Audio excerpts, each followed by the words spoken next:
Hello, my name is Jordan Hamlin, and this is Nicole Gregg. We are two members of Neuronics research and consultation team. We're here today to talk about a study that we set out to conduct with providers using the Neuradiant 1070 in their practices to learn more about their utilization patterns, efficacy, perception, and conditions of use reported by providers using the device. So the Neuradiant 1070 is a transcranial photobiomodulation device designed to support brain health and is often integrated into health and wellness practices by various providers. Semi-structured interviews were conducted with 12 providers with quantitative and qualitative data collected. The results revealed diverse applications across brain health conditions, strong provider satisfaction, and identification of areas for improvement. Recommendations for optimizing device utility and addressing barriers to adoption were also discussed. And here we dive more into those results now. What was the main goal of conducting this study, and why do you think it's important for our field? Photobiomodulation, also known as PBM, has been garnering quite a bit of interest over the past few years. The search term photobiomodulation has tripled over the past 5 years, showing that increase of interest in this topic. The main goal of this study was to provide practical insights on how providers are integrating this device into their practice and using these findings to educate and empower other providers that are looking to integrate PBM into their practice as well. I think it's important to our field because, as any good provider knows, it's one thing to have research to back up a certain modality or technology that you're using, and it's another thing to have a holistic view on the clinical applications of it and understand the tangible day-to-day applications of a technology. By providing hard data on the practical uses of our device, it advances the field of PBM and enhances progress in helping as many people see the benefits of light therapy as possible. How are providers using the Neuradiant 1070? What are some of the main trends that you found? It really depends on what their clinical model is. There's some providers out there who are seeing people in a facility, for instance, and they can see clients for 5 times a week and have them come into their office to use the helmet. Other providers are seeing clients more so on the 1 to 2 times per week. One of the interesting points is that we saw that there were multiple ways providers were utilizing our device, including having it in their clinic, selling directly to the end user and having them implement it into their daily lives, or even a rental model. So it's really interesting to see this wide variety of the ways that these providers were implementing the device. And what's one of the most interesting insights we've gathered from providers using the Neuradiant 1070 in the study? I thought it was so interesting how many conditions that it was being applied to. We asked the providers 17 different conditions that they might be applying it to, including an additional category for other. We really expected it to mostly surround the dementia and Alzheimer's, kind of that neurodegeneration field, but it was surprising to see that every single one of these conditions was being applied to at some point in time. And actually the top 3 conditions that we saw was dementia being number 1, but the second 2 were actually tied, and it was traumatic brain injury and attention deficit and hyperactivity disorder. So it was really fascinating to find out that these providers were implementing this in a lot of different conditions and not just for these aging populations with issues. So oftentimes in neurotechnology, a device is created to target a specific area of the brain or specific symptoms or conditions. Is it surprising to you that the device is used on people with a variety of conditions? I don't think it's surprising at all that the Neuradiant 1070 is used on people with a myriad of conditions. Research on PBM at large has been shown to have so many different effects, from decreasing inflammation, increasing circulation, reducing the buildup of amyloid plaques in the brain. Research on PBM at large has been shown to have so many different effects, from decreasing inflammation, increasing circulation, reducing the buildup of amyloid plaques in the brain, a lot of things that are needed to help with different conditions. When you look at transcranial PBM literature specifically, testing external symptoms, you see improved gait in Parkinson's patients. You see reduction of brain fog in long COVID patients, higher scores on cognitive tests from people with dementia. The list really goes on.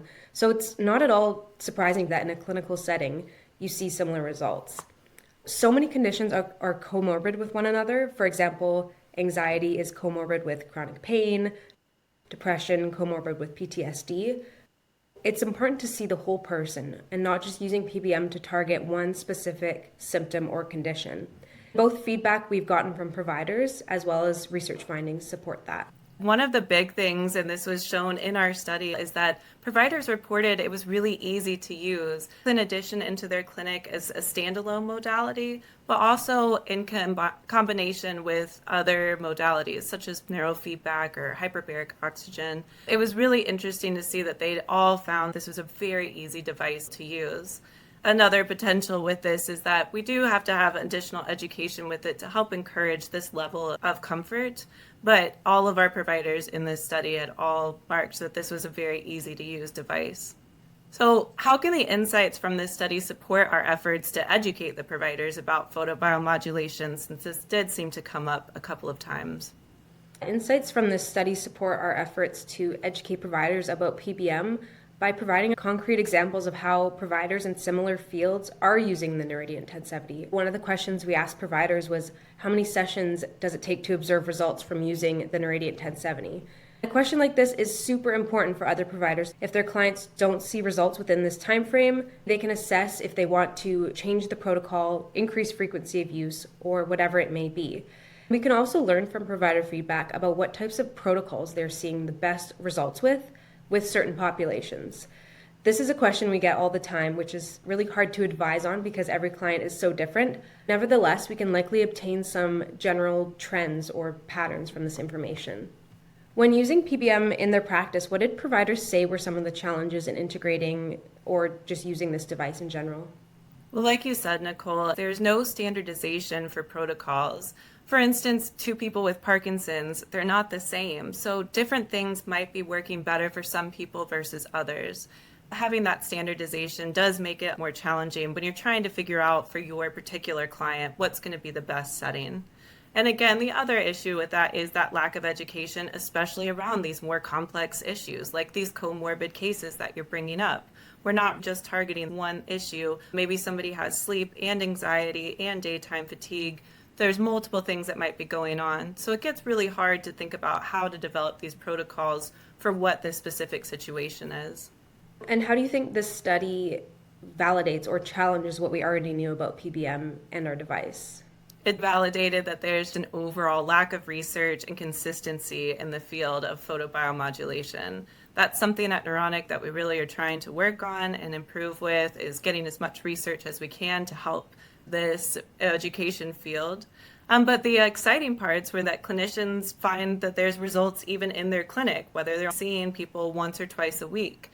So that was a really validating thing to know because we always theorized it, but being able to see that in practice is pretty exciting. And having the providers feel comfortable using our device. We tried to develop something that was really meant to be as easy to use as possible, and having that validated from the providers was a great insight to find from this study. What's one finding or insight from the study that you personally found exciting? One finding or insight from the study that I found personally exciting was the fact that the median number of sessions for clients to start seeing results from using the Neuradiant 1070 was around 5 sessions. Since most providers were seeing their clients 2 times a week, this would equate to about 2 weeks of device use.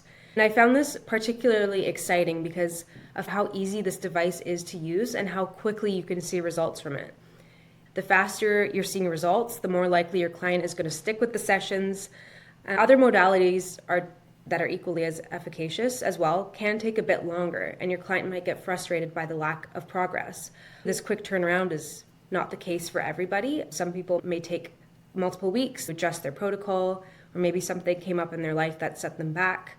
But this finding shows it's fairly common to see change soon after initiating use. How can we use this research to spark more conversations with clinicians about photobiomodulation? I think it would be helpful to use this information to spark conversations on PBM and how integrating it may differ between different types of providers. For example, the way a physiotherapist integrates the device is very different than the way a neurofeedback provider might integrate it, just due to what they're targeting and the type of modality they're using afterwards. This research paper also allows us to spark conversations with providers by highlighting these evidence-based insights and being able to use real-world examples of ways that other providers are using the Neuradiant 1070 in their practice. A lot of the time we get questions from providers about if we've seen success with a certain population, what that looks like, what success is measured by, and success stories surrounding that. And so by having these real life examples, we're able to share insights and success stories, or even things to be aware of when working with a certain demographic that they're inquiring about. All right, we're coming to the end here. So this last question, based on these findings, what's next for us? Are there new opportunities that we should explore? Yeah, I myself, I'm really excited about exploring different synergies of photobiomodulation with other modalities. Interview of using PBM with things like neurofeedback, hyperbaric oxygen, physiotherapy, and what that actually looks like on a tangible level. I'm also really excited to chat more with providers about what types of protocols they've had success with and see if we could pin down any patterns between what protocols providers are having success with and specific conditions. I think another great opportunity based on these findings is using the metrics that providers state they use to measure success with PBM and make this into a more formal research study or case series scenario. And also looking at the implications of geographical location on the integration is a great area for future research. So 10 of the 12 providers were actually located in the USA, which is most of our clientele anyways, but we had one in Canada and one in the Netherlands. And country laws around the use of neurotechnology and neurostimulation in general really vary from country to country, even state to state, province to province. This is another really important area of research that we can look at further down the line. Thank you so much. This has been wonderful, and thank you for all the insights you provided. Thanks for anybody who joined us. We're really appreciative. Hope you enjoyed.